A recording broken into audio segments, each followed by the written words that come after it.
The morning started out with the defense saying that Detective Ventruska was being untruthful. The defense says that the detective was not looking for a red Tacoma and he didn't know about the Tacoma at the time. I recall that testimony, and that detective was trying to recall off the top of his head. He may have been mistaken, but I don't think he was being untruthful. At one point, the defense volunteered, "The court might be getting tired of my objections." The prosecution said that the defense's arguments are becoming more and more unhinged. And you know how they talk with fairly flat affect? So to me, this just makes it funnier. The defense said if the court does not grant his motion to eliminate certain testimony, he will have to call every single owner of video footage. The prosecution, in response to that, said that the defense is engaging in legal extortion. The judge said it's not the court's role to draw up a witness script before they testify. And he said that because the defense keeps complaining, well, he's going to say this and I don't want him to say that. I find that funny too. I remember one time in court a lawyer throwing his pen and saying, but Your Honor, the witness isn't saying what I want her to say. The judge in this case also said it is not the court's role to pave the road for the state or the defense. He's basically telling them, look, do your jobs and stop complaining. So the defense got to cross Detective Ventruska, and he was asking about the Tacoma and whether or not he knew about it on the 24th or whether he knew about it later. And the detective said he learned about it on the Monday. And the defense had asked a silly question, but it raised a question in my mind. The defense said, that Tacoma was leaking a lot of oil. Did you search for oil leaks along the pathway of where you thought it had gone? And of course the detective said, no, we were just looking around. But in light of that, and because the defense is making such a big deal out of this Tacoma, I'm remembering back to the scene in the garage, and I did not hear anyone saying that there were any big oil spills on the garage floor or in the driveway. Don't know if that's going to make a difference because I don't know what's coming, but I thought I'd mention it. Michael Fitzsimmons of Major Crime was sent to Albany Avenue Benji's to obtain video. He reviewed the video and saw a black Ford Raptor, and it turns out to be Fotis Dulos' vehicle.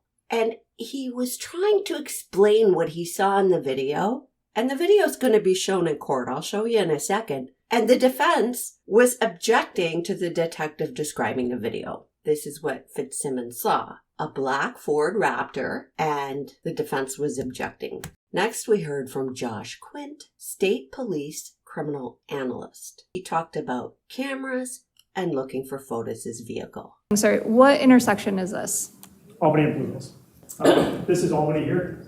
It runs from east to west. You're going to see the truck approach. This is on the night that Jennifer Dulos disappeared. So she disappeared, they think, in the morning after she dropped off the kids. This is that evening.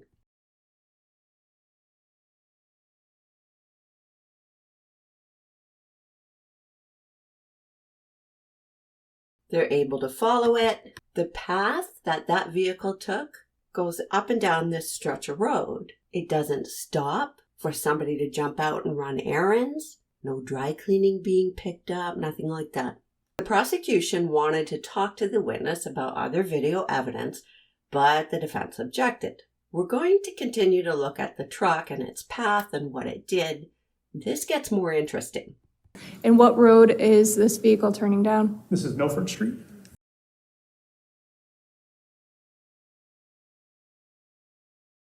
So this is the intersection of Albany and Garden.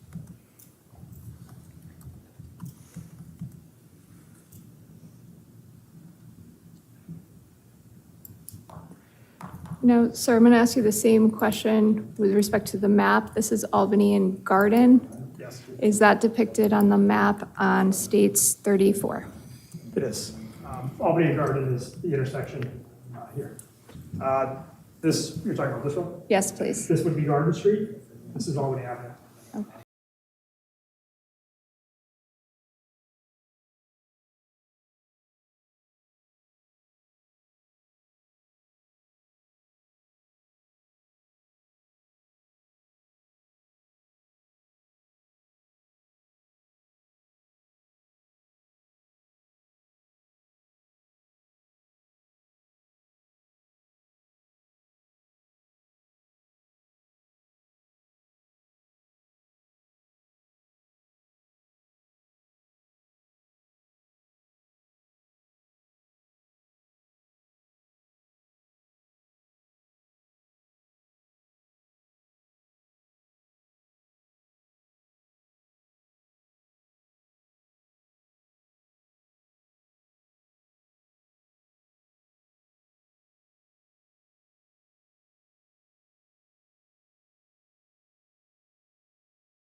Was that Jennifer's WeatherTech car mat that was missing from her Suburban?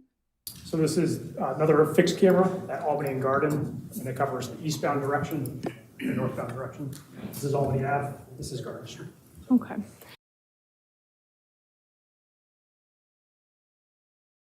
Zooming in here to the bed of the truck, you see the vehicle again. So this is a fixed camera at the intersection of Albany and Center. The truck will come from the top left.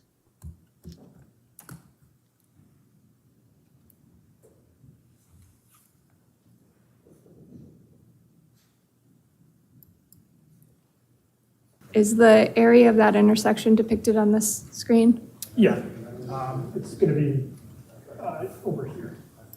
Now watch. Fotis is going to do a U-turn and go back up the other way. Not someone with a purpose other than distributing trash. The next clip is a big problem for Michelle Troconis. I know that all along people were saying, well, they're talking about Fotis Dulos. What does this have to do with Michelle? Everything. First of all, they had to prove that Jennifer Dulos was deceased. They had to prove or show that it was Fotis who did it. Because if it wasn't Fotis, if it was some stranger or somebody else completely, then that wouldn't support the charge that it was Michelle conspiring with Fotis. And here is where it gets real interesting. The map, sir, if you could just point out where we are now. So we're back at the same intersection. This is Milford Street, Albany Avenue, Blue Hills Avenue, and the camera is located in this southeast corner. Okay.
if your boyfriend was driving with you in the vehicle all around town, dropping off garbage bags in various receptacles, wouldn't you find that weird?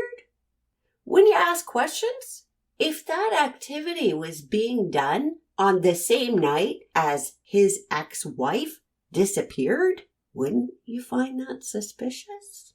And I want to mention that instead of searching for the mother of his missing children, Fotis Dulos was driving all over the place disposing of something. And it looks like Michelle Troconis is with him.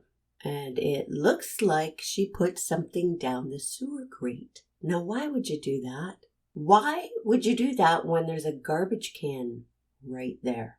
And if he's throwing things in the garbage, why doesn't he throw that thing away too? Why make her get out of the vehicle and put it down the sewer? At the very least, they were together in terms of they were in agreement that he was going to throw something in the garbage, and while he did that, she would get out and put something down the sewer.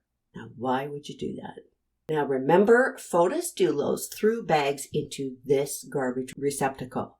This was 7:38 p.m. on May 24th. On May 26th, at 6:49 a.m., a guy comes along and looks through the trash.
It's the pillows. It's the kids' camping pillows. Do you remember the nanny's testimony when they asked her, did you notice anything missing?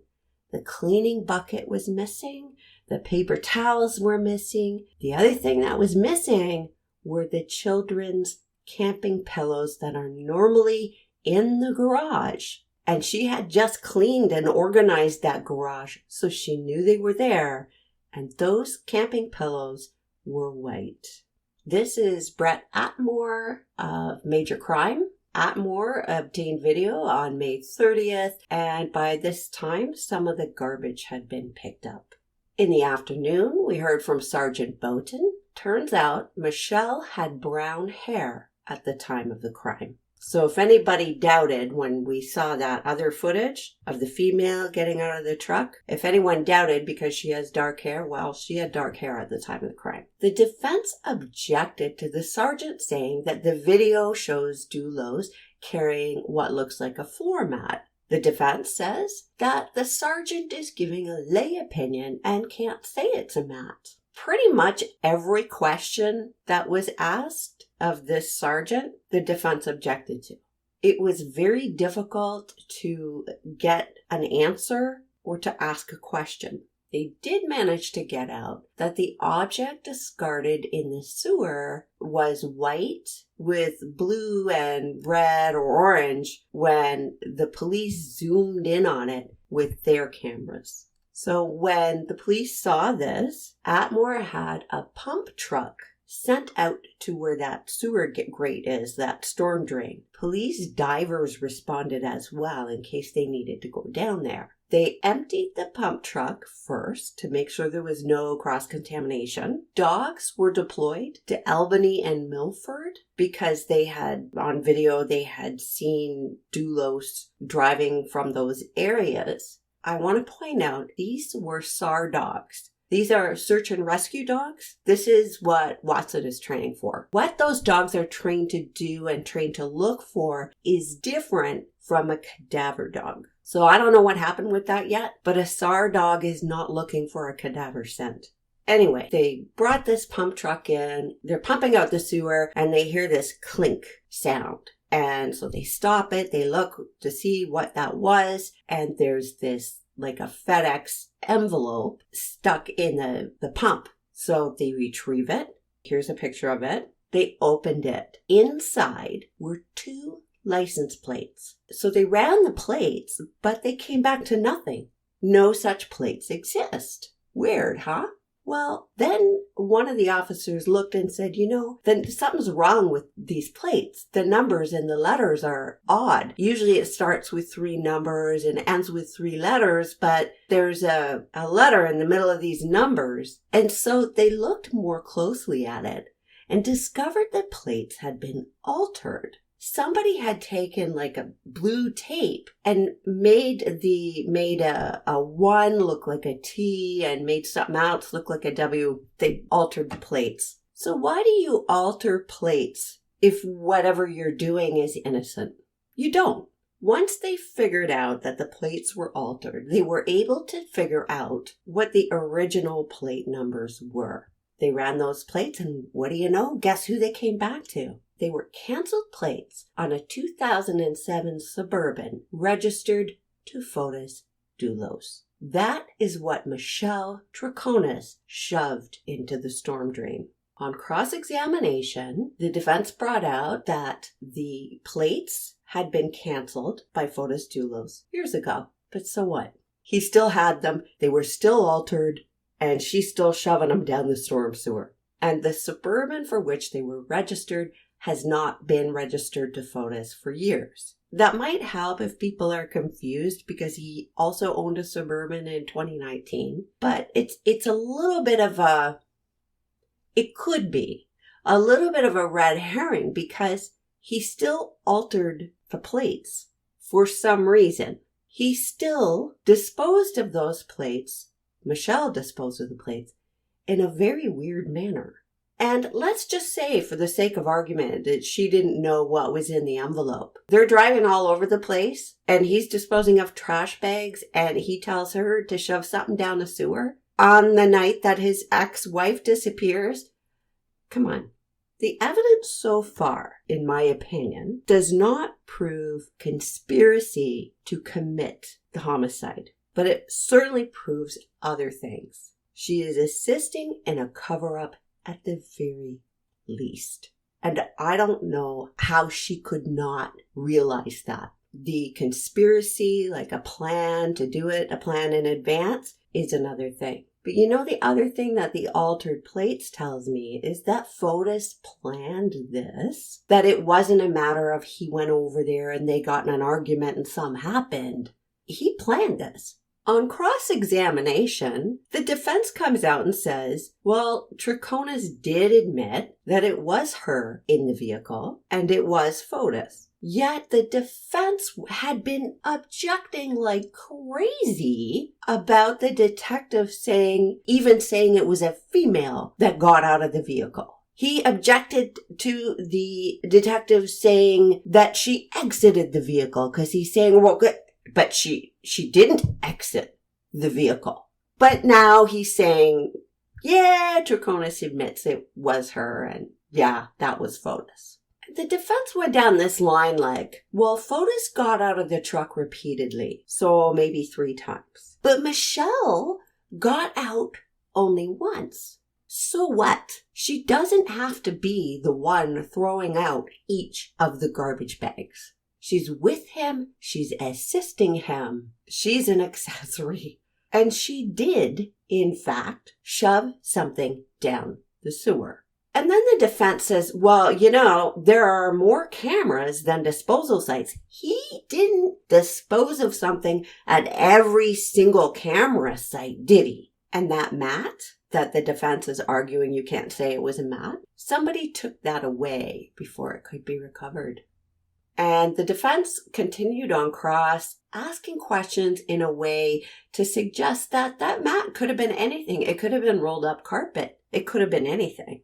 And that's actually all they could get done today. And a lot of that had to do with the defense objecting to everything. So we start up again tomorrow and we'll see. But in a case like this, where there is an affair involved, or any kind of behavior that some people find immoral or distasteful, there's the danger of judging a defendant based on that, based on a dislike for them. And sometimes somebody who is charming, and it sounds like Fotis could be, right? Sometimes they can really sweet talk their partners or a target into doing all kinds of things and unwittingly assisting them in something that's not good. But what we saw today is too much. It's too far. It's not like he ran around disposing of the items by himself. It's not like they were going somewhere. She had a dentist appointment or something, and hey, I have this one bag of garbage. I'm just going to stop here and toss it out on the way. No, it's multiple bags. And why are you doing U-turns and going up and down that road like that? That's not about running errands and happening to throw away some garbage. That's a plan. And she was with him. And at the very least, now it doesn't prove conspiracy to actually commit the original crime, but at the very least, she was going along with something that most reasonable people would severely question. And I can't think of a good explanation as to why she shoved that envelope, even if she didn't know what was in it. Even if she didn't know, why would you shove that envelope down a storm sewer? That's it for today. Trust your gut. See you in the comments.